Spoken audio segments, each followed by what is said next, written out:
Hello everyone, வாங்க இன்றைக்கி விவசாயத்தில் நான் எந்தெந்த டிப்ஸு பயன்படுத்தி நான் விவசாயம் பார்த்தேங்கிறது சொல்ல போகிறேன். தவறு செய்ததையும் சொல்ல போகிறேங்க. விவசாயத்துக்கு மட்டும்தாங்க நான் ஊருக்கு போவேன், வில்லேஜுக்கு போவேன். மீதி நாளாக நான் டவுனில் கோயம்புத்தூரில் மட்டும்தான் இருப்பேங்க. கோடையில் பார்த்திங்கன்னா அந்த வயல் உழவு ஓட்டையில் மட்டும் போனோம் அப்படின்னா வயலை க்ளீன் பண்ணிவிட்டு வரலாம். அந்த வேலை முடிஞ்சதுங்க. அந்த வேலிக்கருவையெல்லாம் முளைச்சிருக்கு, அதெல்லாம் சுத்தம் பண்ணி முன்னாடியே எடுத்துடணும்.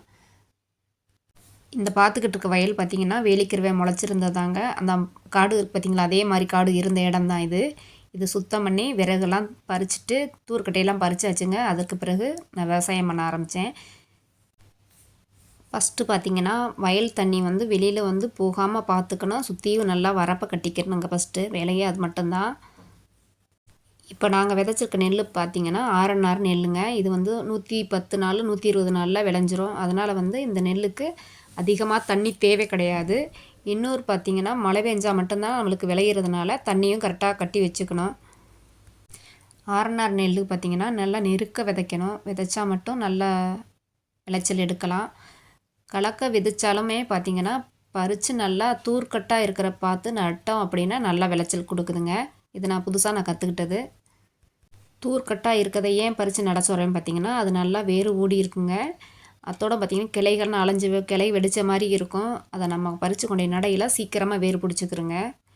அதனால் இன்னுமே கிளைகள் அதிகமாக வெடிக்கிறதுக்கு வாய்ப்பு அதிகங்க. களை மருந்து நான் எப்போ அடித்தேன் பார்த்திங்கன்னா 2 இலையில் இருக்கிற மாதிரி இருக்கையில் அடிச்சிட்டேன். களை மருந்து அடிக்க ஆரம்பிச்சிட்டேன். அதனால் சுத்தமாக களை கண்ட்ரோல் ஆயிடுச்சு.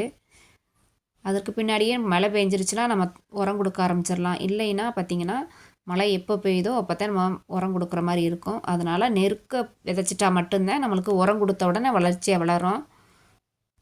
இந்த வயலுமே பார்த்திங்கன்னா கொஞ்சம் பொட்டலாக தான் இருந்ததுங்க. இது எல்லாமே நட்ட இடம், ஓரளவுக்கு நல்லா தெரியும் தனியாகவே.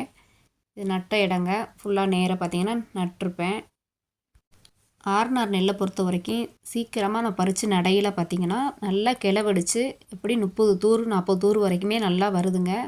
இது நான் நட்டு பார்த்தே நான் கண்டுபிடிச்சேன்.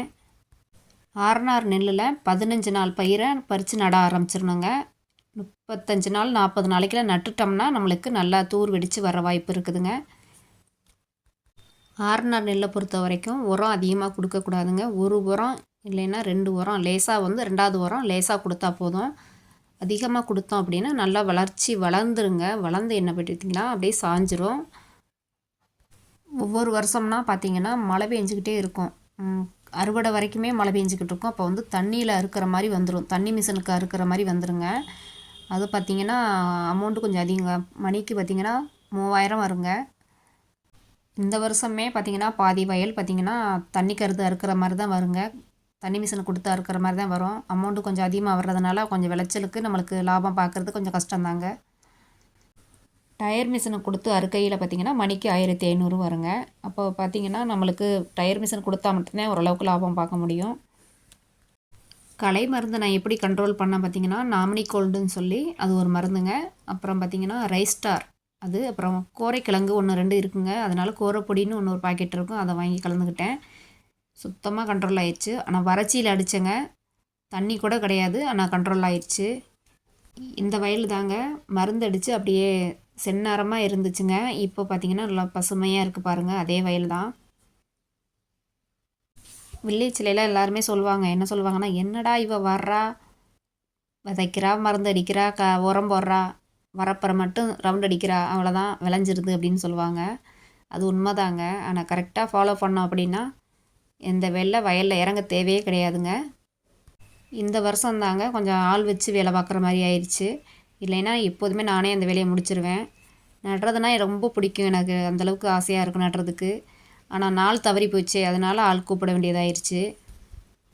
இந்த வயல் எல்லாமே பார்த்திங்கன்னா கொஞ்சம் மணல் தர மாதிரி இருக்குங்க. சீக்கிரமாக சூடாயிடுச்சு அப்படின்னு தர சூடாக அப்படியே பயிரெல்லாம் கருக ஆரம்பிச்சிடும். ஒரு மழை லேசாக பெஞ்சாலுமே பார்த்திங்கன்னா அப்படியே பச்சை கொடுத்து சூப்பராக தளைஞ்சு வந்துடுங்க. இது கரையெல்லாம் ஷார்ட்ஸு பார்த்துருப்பீங்க, வீடியோ போட்டிருப்பேன். ஃபுல்லாமே கரையாக வெட்டி சுத்தமாக இருந்ததுங்க. மறுபடிக்கும் மழை பெஞ்சதில் தளைஞ்சு வந்திருக்குது பாருங்கள். இது கொஞ்சம் லேட்டாக பறிகிற மாதிரி இருக்குது. ஒவ்வொரு வயலுமே தனித்தனியாக தாங்க இருக்கும். இந்த வயல் பார்த்திங்கன்னா இப்போ பார்த்துக்கிட்டு இருக்க வயல் ஒரு மிந்திரிங்க, 17 சென்ட் 17 17.5 சென்ட்டுன்னு நினைக்கிறேங்க. அதே மாதிரி 2 இடம் வந்து 3 இடம் வந்து ஒவ்வொரு முந்திரி மாதிரி இருக்குதுங்க.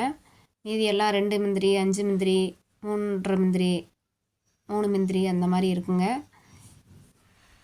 தொட்டாச்சி நீங்கள் ஒரு வீடியோ பார்த்துருப்பீங்க, ஷார்ட்ஸில் போட்டிருப்பேன். ஆனால் வில்லேஜில் சுத்தமாக பார்க்கவே முடியலைங்க. நானும் வந்து கோயம்புத்தூரில் கேட்டுக்கிட்டே இருந்தாங்க, தொட்டாச்சி நீங்கள் இருந்தால் கொண்டுட்டு வாங்க அப்படின்னு. நானும் தேடி பார்க்குறேங்க, ஒரு செடி கூட பார்க்க முடியலை. கடைசியில் பார்த்தீங்கன்னா ஒரு நர்சரியிலேருந்து வாங்கிட்டு வந்தாங்க. இது நர்சரியில் மட்டுமே கிடைக்கிற அளவுக்கு வந்துருச்சுங்க. அதெல்லாம் சும்மாவே வந்து கிராமத்தில் நிறைய இருக்கும். இப்போ அதெல்லாம் பார்க்கவே முடியலை. நிறைய மூலிகை செடியெலாம் அழிஞ்சிருச்சுங்க. நெல்லுலே பார்த்தீங்கன்னா வலுவித்து இலவித்துன்னு சொல்லி இருக்குதுங்க. வலுவித்துனா கொஞ்சம் அதிக நாள் 150 நாள் எடுத்துக்கிறோங்க. அதே வலுவித்து. இலவித்து அப்படின்னா 100 நாள், 120 நாள், 110 நாளில் அறுவடை பண்ணிடலாம். அதனால தான் இலவித்துன்னு சொல்லுவாங்க அதை. நாங்கள் எல்லாமே இலவித்து தாங்க போட்டோம். சீக்கிரமாக கொஞ்சம் கம்மா பாசனம் இருக்கிறதுனால சீக்கிரமாக அறுவடை பண்ணணும், மழை பெய்யாட்டாலும் சீக்கிரம் விளைஞ்சிடணும் அப்படிங்கிறதுக்காக நாங்கள் இலவித்து போட ஆரம்பிச்சிட்டோம். ஒரு வயலில் பார்த்திங்கன்னா 6 நாள் நெல் போடுறாங்க அப்படின்னா அது வந்து 110 நாள் 120 நாள் அறுவடை பண்ணிடுவாங்க. அதுவே பக்கத்து வயலில் டீலெக்ஸ்ன்னு சொல்லிட்டு அது ஒரு 150 நாள் நெல் போட்டாங்க அப்படின்னா அந்த வயலில் அறுக்கிறதுக்கு கொஞ்சம் லேட் ஆகும். அப்போ பார்த்திங்கன்னா அறுக்கிறதுக்கு கொஞ்சம் தடைப்படுங்க. இது சீக்கிரமாக அறுத்தெல்லாம் அந்த நெல் வந்து அறுக்க லேட் ஆகும். அதனால் எல்லாம் ஒத்துத்தான் போடுவாங்க அந்த இடத்துல. இது தாங்க ஓடை. இந்த ஓடையில் பார்த்திங்கன்னா கம்மா அடுத்த கம்மா வந்து நிறைஞ்சு வந்துக்கிட்டு இருக்குது. இது பக்கத்தில் இருக்கிறது இது கழுங்குன்னு சொல்லுவாங்க. இது வந்து கம்மா நிறைஞ்சிருச்சு அளவுன்னு சொல்லுவாங்க. இந்த அளவுக்குள்ளே தான் தண்ணி இருக்கணும். அதை தாண்டிடுச்சுன்னா வெளியே ஏறிக்கலாம். வெளியில் வந்து தானாகவே ஓட ஆரம்பிச்சிடும். அது ஓடி நின்றுருச்சுன்னா இதாங்க அளவு, கரெக்டான அளவு. ஒவ்வொரு கிராமத்துலேயும் இந்த அளவு இருக்குங்க. இந்த அளவுக்கு கம்மா நிறைஞ்சிருக்குது, தண்ணி வந்து கடலுக்கு இவ்வளவு போகுது அப்படின்னு நினச்சோம்னா 3 மாதம் இல்லை 4 மாதத்தில் சுத்தமாக தண்ணி வற்றிருங்க. வறட்சியில் பார்த்திங்கன்னா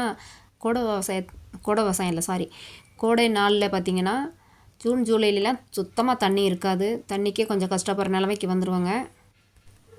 உங்களுக்கு பார்க்குறவங்களுக்கு விவசாய வீடியோ பிடிச்சிருந்ததுன்னா நம்ம சேனலை சப்ஸ்கிரைப் பண்ணிக்கிறங்க. நம்ம சேனலை தொடர்ந்து வாட்ச் பண்ணிகிட்டே இருங்க. டிப்ஸ் கூட சொல்லுவாங்க. உங்களுக்கு பிடிச்சிருந்தா லைக் பண்ணுங்கள். தேங்க்ஸ்.